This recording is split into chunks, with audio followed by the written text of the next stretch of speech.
لبیک یا حسین لبیک یا حسین الرجیم بسم اللہ الرحمن الرحیم الحمدللہ رب العالمین بارئ الخلائق اجمعین والعاقبۃ لأہل التقوی والیقین الصلاة والسلام علی سید الانبیاء والمرسلین سیدنا و مولانا شفیع ذنوبنا و طبیب نفوسنا و حبیب قلوبنا حبیب الہ العالمین ابی القاسم محمد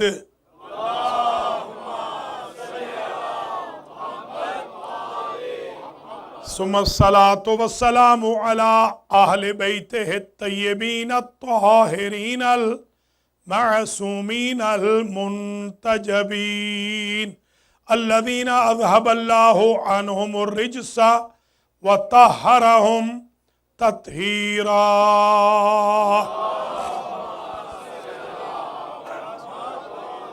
سيما بقية الله الأعظم روحی و ارواح العالمین لتراب مقدمہ الفدا عجل اللہ تعالی فرجہ الشریف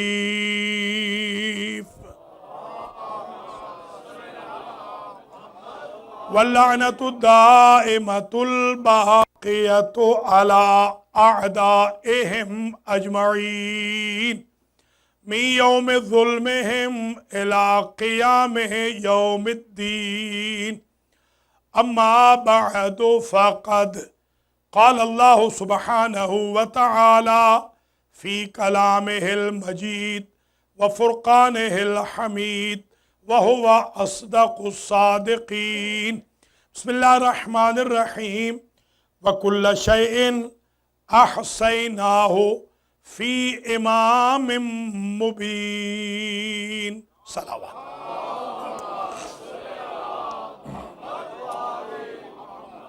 قابل قدر سادات و مومنین و مومنات المہدی سنٹر بروکلن نیو یارک میں 1439 ہجری کے عشرہ محرم کی بعنوان مقدمہ امامت آج دوسری مجلس عزا ہے اور ہم انشاءاللہ 12 مجالس میں مقدمہ امامت کو بارگاہ ایزدی میں دائر کریں گے۔ کل کی تقریر اس پیرائے میں داخل ہو گئی تھی کہ قرآن مجید میں 7 مرتبہ لفظ امام آیا ہے، 5 مرتبہ لفظ ائمہ آیا ہے، کل 12 مرتبہ ذکر ہے امامت کا، امام بھی 12 ہیں، قرآن میں امامت کا ذکر بھی 12 مرتبہ۔ خوش قسمت ہیں آپ کہ جن کے اماموں کی گواہی قرآن دے رہا ہے۔ سب سے پہلے تو میں آج جلدی آیتیں پڑھتا ہوں تاکہ ساری آیتیں 7 کی 7 اور کچھ ائمہ والی آج پڑھ لی جائیں، کیونکہ بہت ساری آیتیں آئیں گی سپورٹ میں۔ تو جس آیت کو میں نے عنوان سخن کے طور پہ پیش کیا ہے، یہ سورہ مبارکہ یاسین کی آیت ہے۔ وَكُلَّ شَيْءٍ أَحْصَيْنَاهُ فِي إِمَامٍ مُبِينٍ، ہر شے کو ہم نے احصا کر دیا ہے، رکھ دیا ہے، سمیٹ دیا ہے، سمو دیا ہے، انٹر کر دیا ہے۔ وَكُلَّ شَيْءٍ أَحْصَيْنَاهُ فِي إِمَامٍ مُبِينٍ، قرآن اگر کہتا ہے وَلَا رَطْبٍ وَلَا يَابِسٍ إِلَّا فِي كِتَابٍ مُبِينٍ، کوئی رطب و یابس ایسا نہیں جو کتاب مبین میں نہیں، تو کوئی شے ایسی نہیں جو امام مبین میں نہیں۔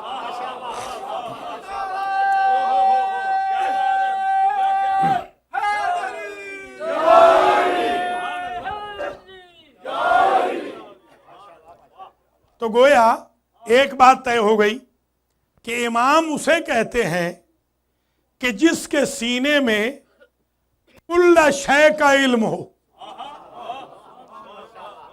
اس لیے ہم نے امام انہیں مانا ہے جو ببانگ دوحل یہ دعویٰ کرتے ہیں ہمارے پاس علم ما کان بھی ہے، علم ما یکون بھی ہے، ہمارے پاس ماضی کا بھی علم ہے، حال کا بھی علم ہے، استقبال کا بھی علم ہے. اس لیے کہ وَكُلَّ شَيْءٍ أَحْصَيْنَاهُ فِي إِمَامٍ مُبِينٍ، ہر شے کا علم ہونا چاہیے امام مبین میں. اب سمجھ میں آئی بات کہ وہ امام مبین ہی تھا جس نے منبر سلونی سے کہا تھا سلونی سلونی قبل ان تفقدونی.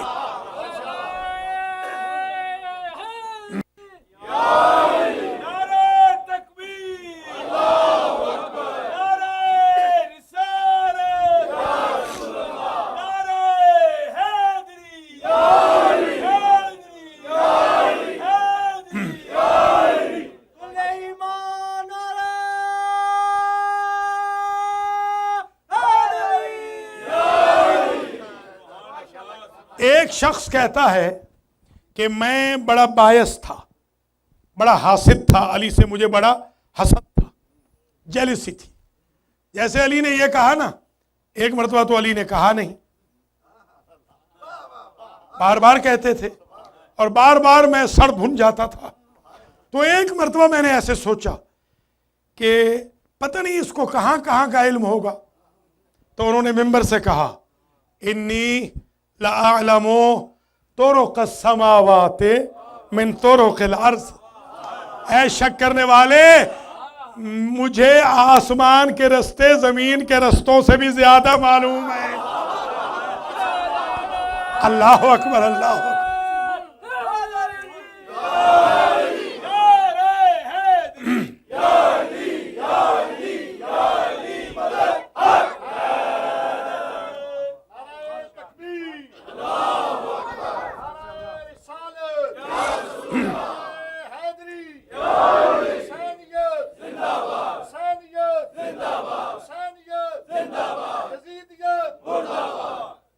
تو گویا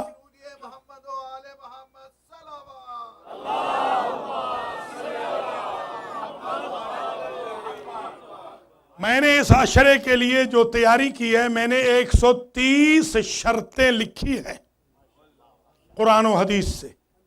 130 شرطیں امامت کی ہیں، زیادہ 1439 کے لیے 130 لکھی ہیں اور وہ پوری کی پوری پڑھنی ہے.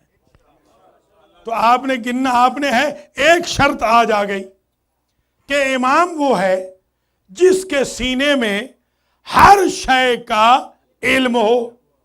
تبھی تو جو مسئلے اپنے اہل خانہ سے پوچھتے تھے انہوں نے سب کچھ کہلوانا پسند کیا، انہوں نے امام کہلوانا پسند نہیں کیا.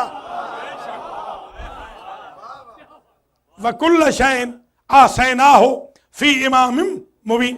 ہر شے کو ہم نے، اچھا احسینا کل عرض کیا تھا، یہ جو متکلم مال غیر کا صیغہ اللہ استعمال فرماتا ہے تو انفورسمنٹ کے لیے ہوتا ہے. یاد ہے نا آپ کو؟ بہت ساری مثالیں کل عرض کی تھی. تو اللہ یہ فرما رہا ہے کہ ہم نے ہر شے کا علم ایسا کر دیا ہے، رکھ دیا ہے امام مبین میں. جس کے پاس ہر شے کا علم نہیں ہوگا اور وہ امام کہلوائے گا، اس سے بھی ہم نبٹ لیں گے. اور جو ہر شے کے علم رکھنے والے کو امام نہیں مانے گا، اس سے بھی ہم نبٹ لیں گے. اللہ اکبر. یہ مطلب یہ انفورسمنٹ یہ ہے. وَكُلَّ شَيْءٍ أَحْصَيْنَاهُ فِي إِمَامٍ مُبِينٍ. تو ایک شرط گویا، پہلی شرط آج شروع ہو گئی. ایک شرط کل بیان کی تھی، اب شرطیں شروع ہو جائیں جلدی جلدی تاکہ یہ مقدمہ پیش ہو. یہ گویا مثلیں کھل رہی ہیں، یہ فائلیں کھل رہی ہیں، اور انشاءاللہ پہلے تو وکیل فائلیں کھولے گا، پھر انشاءاللہ جرح و بحث کرے گا اور پھر نتیجہ دے گا، اور پھر گواہوں کا بھی ٹیسٹ ہو جائے گا کہ انہوں نے کس انحماق سے سنا ہے اور کیسی گواہی دی ہے. یہ خوش قسمتی ہے کہ آپ اس مقدمے کے گواہ بن رہے ہیں، ورنہ ان کو ضرورت نہیں ہے جن کے مقدموں کے گواہ سید الملائکہ ہوں، جن کے مقدموں کے گواہ خود عادل ہوں، خود جسٹس، چیف جسٹس ہوں، اگر وہ کسی فقیر کو گواہ بنا لے تو یہ عنایت ہے ان کی کہ انہوں نے اپنے مقدمے میں ہمیں بھی گواہ بنا لیا۔ تو ہمارے ہاں یہ دشمنیاں بہت ہوتی تھی بچپن میں نے جب آنکھ کھولی تو یہ قتلوں میں ہی میں نے آنکھ کھولی ہے، قتلوں کے اندر ہی دشمنیاں۔ کورٹ میں جا کے فیصلہ ہوتا تھا کہ کون ہماری پارٹی کا ہے، کون ان کی پارٹی کا ہے۔ وہاں 2 روز ہوتی تھی، ایک مدعی کی، وہ جو مقتول کی طرف سے لوگ آ رہے ہیں، ایک قاتل کی۔ قاتل والے بھی دندن آتے ہوئے آتے تھے، مدعی والے بھی اعلان کرتے ہوئے آتے تھے۔ آپ خوش قسمت ہیں کہ مدعی کے گواہ ہیں، قاتلوں کے گواہ نہیں ہیں۔ اللہ اکبر، اللہ۔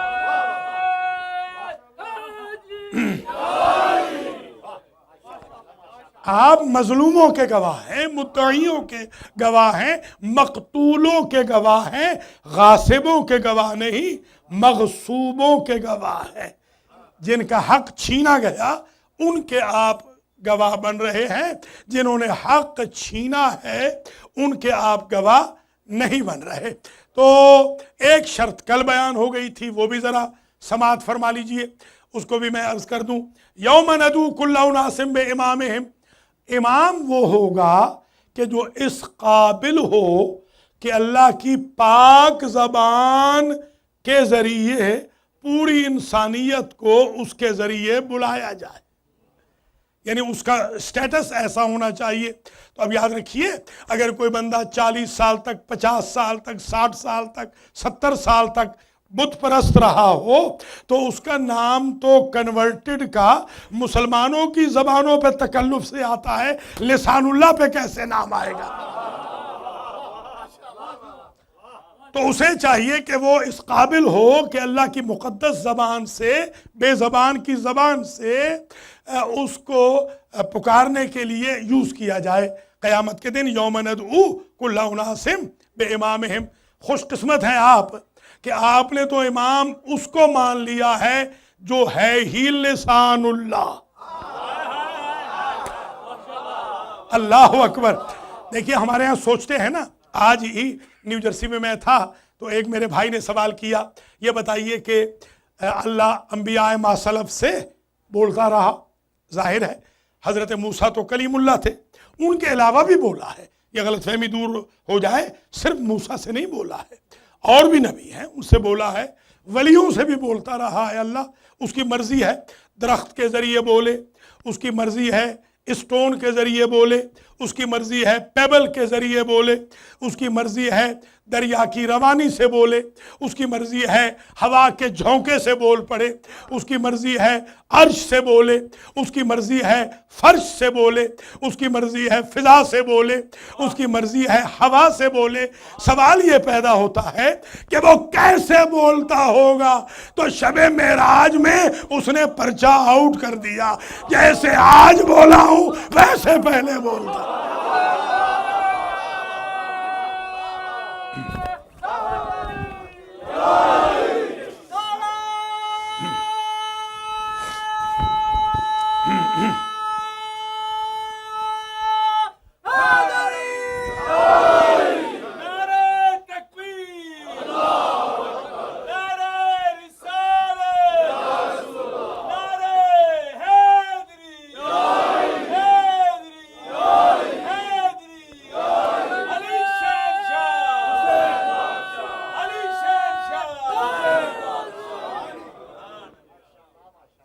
اچھا، یہ میں جو عرض کر رہا ہوں یہ غلط فہمی نہ ہو جائے کوئی، اللہ جسم و جسمانیات سے مبرہ ہے، پاک ہے۔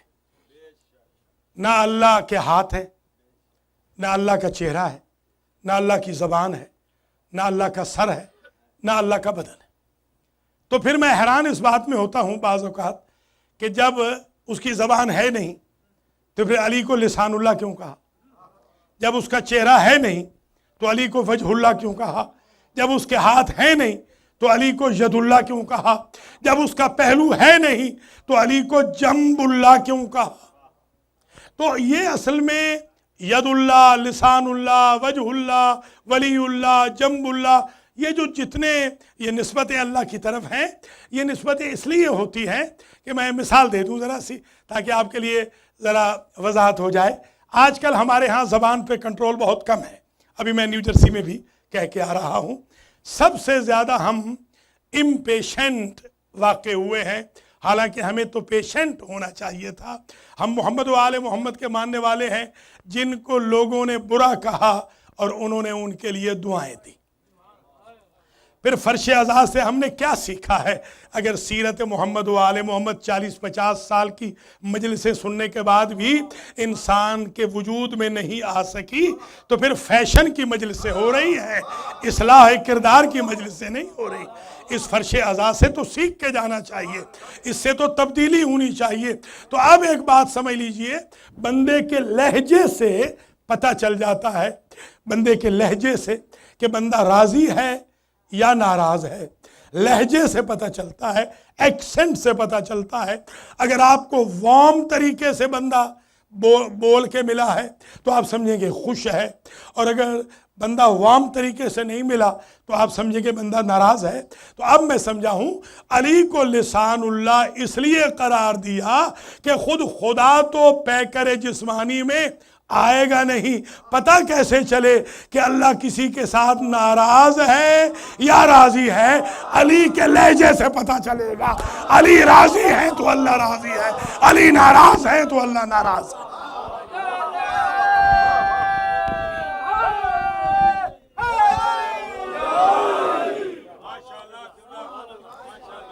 اچھا اب یہ بھی سن لیجئے، ہمارے بھائی بھی بہت کرٹیکل ہیں آج کل، ماشاءاللہ یہ سوشل میڈیا کا دور ہے، تو ہمارے گھر جانے تک تقریباً 80-90-100 بندہ تو دیکھ ہی چکا ہوتا ہے یہ مجلس، ماشاءاللہ اب تک تو 200 بندہ تقریباً لگ بھگ دیکھ چکا ہے کل والی مجلس کو۔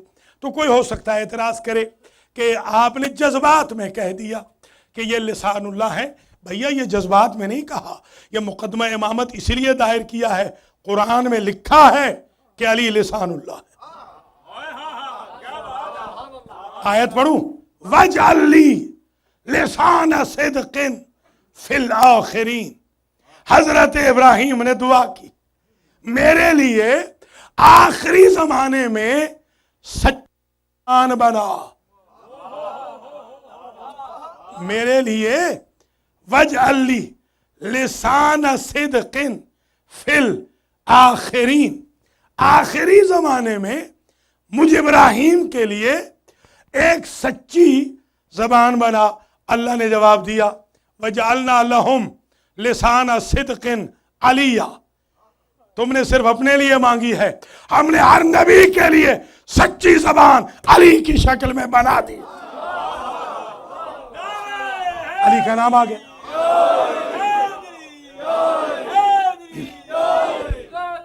ٹھیک ہے نا؟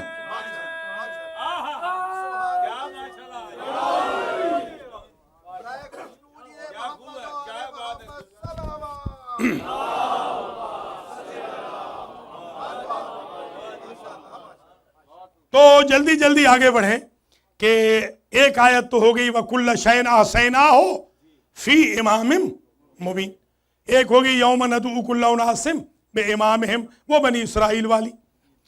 ایک اور آیت سن لیجئے، اس آیت کو ذرا توجہ سے، یہ سورہ حجر میں ہے یہ جو آیت اب میں پڑھ رہا ہوں، اور اس آیت کو سنیں گے تو بڑے دریچے کھل جائیں گے۔ یہ حضرت شعیب علیہ السلام کی قوم اصحاب الایکہ کہلاتی ہے، قرآن میں ذکر ہے، ایکہ بستی کا نام ہے، وہ کیپٹل تھا ان کا۔ آگے صالح اور ہود کی قومیں اراؤنڈ آباد تھی، دو بستیاں تھیں، دو بستیاں کافروں کی، انہوں نے نبیوں کو بہت تنگ کیا تھا۔ قرآن کہتا ہے فَانْتَقَمْنَا مِنْهُمْ، ہم نے ان دونوں بستیوں والوں سے انتقام لیا۔ اللہ فرما رہا ہے ستایا نبیوں کو، انتقام ہم نے لیا۔ پتہ چلا انتقام لینا اللہ کا کام ہے۔ اگر اللہ کے بہاف پہ کوئی انتقام لے لے تو غصہ اس پہ نہ کیجئے، اللہ پہ کیجئے۔ انتقام لینا اللہ کا کام ہے، انا منتقمون، ہم ہیں انتقام لینے والے، منہم، ان سے انتقام لینے والے ہم ہیں۔ اور میں حیران اس بات میں بھی ہوں، یہ جو امامت کا مقدمہ دائر کیا ہے، تو عجیب بات یہ ہے کہ لفظ شیعہ بھی قرآن میں 4 مرتبہ، لفظ محمد بھی قرآن میں 4 مرتبہ، لفظ قصاص بھی قرآن میں 4 مرتبہ، لفظ انتقام بھی قرآن میں 4 مرتبہ۔ تو انتقام لینے والوں کے لیے بھی عدد وہی رکھا جو آقا کا عدد تھا یا شیعوں کا عدد تھا۔ تو یہ انتقام لیا ہم نے، فانتقمنا منہم، بستیوں والوں سے اللہ فرما رہا ہے ہم نے انتقام لے لیا۔ وَإِنَّهُمَا لَبِإِمَامٍ مُبِينٍ، وہ دونوں بستیاں تھیں امام مبین پر۔ اب یہاں پر تھانوی صاحب کا ترجمہ اٹھا کے دیکھ لیں، مودودی صاحب کا ترجمہ اٹھا کے دیکھ لیں، قادری صاحب کا ترجمہ اٹھا کے دیکھ لیں، احمد رضا خان صاحب کا ترجمہ اٹھا کے دیکھ لیں، ابن تیمیہ والوں کا ترجمہ اٹھا کے دیکھ لیں، ابن قیم والوں کا ترجمہ اٹھا کے دیکھ لیں، جتنے مکاتب فکر ہیں سب نے ایک بات یہ لکھی کہ وہ دونوں بستیاں تھیں کھلی شاہراہ پر، کیونکہ امام کا معنی ہوتا ہے، امام کا معنی ہوتا ہے کھلی شاہراہ، اور مبین آ جائے تو ایکسٹریم اوپن ہو جاتی ہے۔ وہ جو میدان کی شکل میں شاہراہ ہو اس کو کہتے ہیں امام مبین۔ تو اب ایک مسئلہ اور حل ہو گیا، امام وہ ہوتا ہے جس کی امامت کا فیصلہ سقیفہ کے بند کمرے میں نہ ہو، غدیر کے کھلے میدان میں ہو۔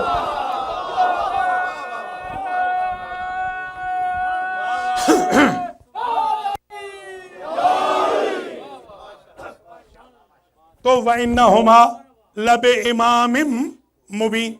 اب یہ تیسری شرط آ گئی کہ امام وہ ہوگا جو مبین ہو، کیونکہ شیطان ہے عدو مبین، دین ہے دین مبین، رسول ہے رسول مبین، تو امام کو بھی ہونا چاہیے امام مبین، کیونکہ کتاب بھی مبین ہے، امام بھی مبین ہے۔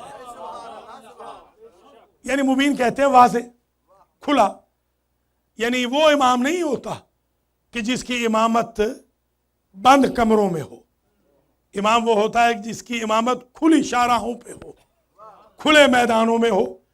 اس لیے اب آپ دیکھ لیجئے کہ جب کبھی بھی امامت چنی گئی لوگوں کی تو بند کمروں میں چنی گئی، اور ہمارے مولا کی ولایت و امامت کا اعلان ہمیشہ کھلے میدان میں ہوا، خواہ غدیر میں ہو یا مباہلہ میں ہو۔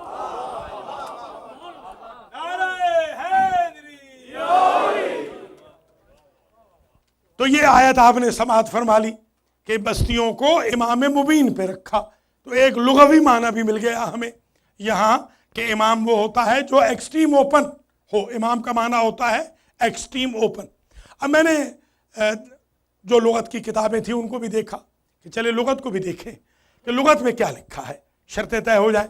تو ایک معنی میں نے لغت میں دیکھا، الامام ایل مستر، میم سین توئی جس کو آپ کہتے ہیں را، اس کو آپ اہل پنجاب کہتے ہیں فٹا، فٹا ہوتا ہے نا، ٹھیک ہے نا۔ مستر وہ جو لکھنؤ والے ہیں وہ کہتے ہیں پیمانہ، خان صاحب کہیں گے پیمانہ۔ تو امام کا ایک معنی ہوتا ہے پیمانہ، پیمانے کو جا کے دیکھ لیجئے گا، جیومیٹری والوں نے بچپن سے دیکھا ہے کہ پیمانہ عجیب ہے، ہوتا وہ بھی اثنا عشری ہے۔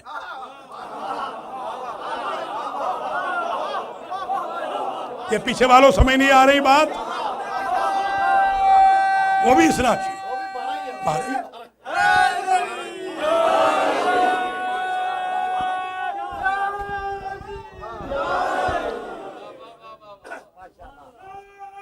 شاباش شاباش۔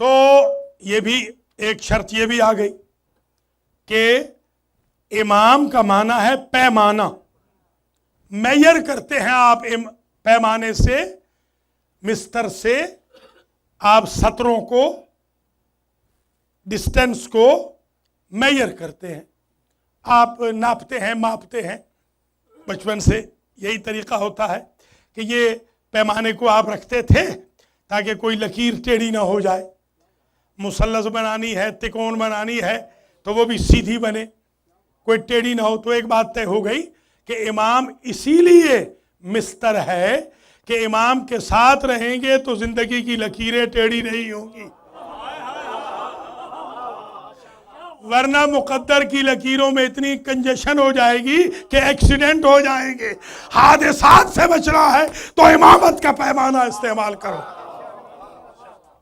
امامت کا پیمانہ چاہیے، مستر چاہیے تاکہ لکیریں ٹھیک ہوں۔ مقدر کی لکیریں، یہ آپ نہیں انگلیاں دکھاتے یا پامسٹری میں، یہ بھی لکیریں ہی ہوتی ہیں نا۔ بہت سارے لوگ تو خواہ مخواہ ہی آپ کو پریشان کر دیں گے۔ میرا ایک شاگرد ہے، وہ کوشش کر رہا ہوں میں کئی سالوں سے کہ وہ یہاں آ جائے، ذرا موڈی ٹائپ ہے، وہ سب سے دنیا کا بڑا پامسٹ ہے، اس وقت دنیا کا سب سے بڑا پامسٹ ہے۔ وہ آپ کی انگلی کی لکیروں سے یہ بھی بتا دے کہ آج ناشتہ کیا کیا تھا، اور اس کا میں آئی وٹنس ہوں۔ میں چاہتا ہوں اس کو ذرا بلاؤں یہاں پر تاکہ دنیا کو پتہ چلے کہ پامسٹری کیا ہوتی ہے۔ پامسٹری آپ سمجھ ہی نہیں سکتے جب تک جون سے نہ ملے، جو میرا شاگرد ہے جون اعظمی، وہ آئے گا تو پھر انشاءاللہ آپ دیکھیں گے اس کے پاس کتنے علوم ہیں، خاص طور پہ پامسٹری کا۔ یہ پامسٹری میں جو ہوتا ہے لکیریں، یہ لکیریں اسی لیے تو ہوتی ہیں کہ کچھ لکیریں ٹیڑھی ہوتی ہیں، کچھ لکیریں سیدھی ہوتی ہیں۔ عجیب بات یہ ہے، میں نے آج تک کوئی لکیر ہاتھ میں کسی کے سیدھی دیکھی نہیں ہے۔ آپ دیکھ لیجئے، آپ کتنی لکیریں آپ کے ہاں سیدھے ہیں، ہاتھ میں، اس میں ہاتھ میں نہیں ہے، انگلیوں میں ہے، انگلیوں میں سیدھی ہیں۔ ہاتھوں کی جو لکیریں ہیں کہیں نہ کہیں اس میں ٹیڑھ ضرور ہوگا۔ تو مستر کام کیا کرے گا؟ آپ کی اس کجی کو صراط مستقیم پہ رکھتا ہے، وہ مستر، وہ پیمانہ۔ تو امام کا ایک معنی ہو گیا پیمانہ۔ تو جملہ کہنے دیجئے، اگر امام کا لغت میں معنی پیمانہ ہے تو پیمانے کا کام سیدھا رکھنا ہے، جو خود ٹیڑھا ہو وہ امت کو سیدھا کیا کرے گا۔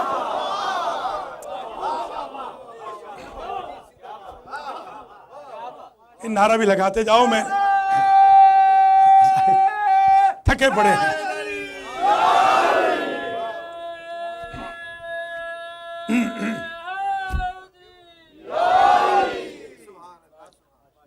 تو یہ آپ شرط اذہان عالیہ میں محفوظ کرتے آئیں۔ اچھا، ایک آیت ذرا اور پڑھ لیتے ہیں تاکہ ذرا سی آیتیں بھی آ جائیں۔ الذین یقولون ربنا هب لنا من ازواجنا وذریاتنا قرۃ اعین واجعلنا للمتقین اماما۔ وہ لوگ جو یہ کہتے ہیں کہ بار الہ ہمارے اہل خانہ کی طرف سے، ہماری ذریتوں کی طرف سے آنکھوں کی ٹھنڈک مہیا کرتے رہنا، آنکھوں کی ٹھنڈک ہو۔ وہ یہ پتہ چلا کہ امامت کے ساتھ ایک لفظ آنا ضروری ہے شرط میں کہ وہ آنکھوں کی ٹھنڈک ہو۔ کسی علی کے دشمن نے اپنی اولاد کو قرۃ عین ہی نہیں کہا، یا نبی نے کہا ہے، یا علی نے کہا ہے، یا فاطمہ نے کہا ہے۔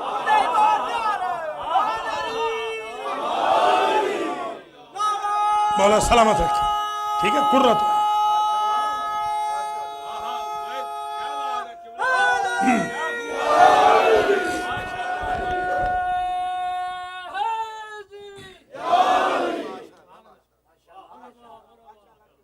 اب ذرا ملاحظہ فرمائیں، یہ بھی ایک شرط آ گئی قرآن سے کہ قرۃ اعین، قرۃ عینی، یہ لفظ دشمنان اہل بیت کو کبھی توفیق ہی نہیں ہوئی کہ اپنے بچوں کو بھی قرۃ عینی کہہ دے۔ سبحان اللہ، اس لیے کہ وہ امامت کے لیے ہے، وہ خاندان امامت کے لیے ہے۔ وَجَعَلْنَا لِلْمُتَّقِينَ اماما، اور ہمیں متقیوں کا امام قرار دے۔ اچھا، اب یہ دو قسم کے امام ہیں، سن لیجیے آپ آج کی حد تک، کل پھر اور آئیں گے، ابھی تو امامت کی قسمیں آئیں گی۔ آج کی حد تک دو قسمیں ہیں۔ ایک ہے بندوں کا امام، سورہ بقرہ میں آواز دی جب کہا وَإِذِ ابْتَلَىٰ إِبْرَاهِيمَ رَبُّهُ بِكَلِمَاتٍ فَأَتَمَّهُنَّ، اور اس وقت کو یاد کراؤ اپنی امت کو میرے حبیب جب آپ کے رب نے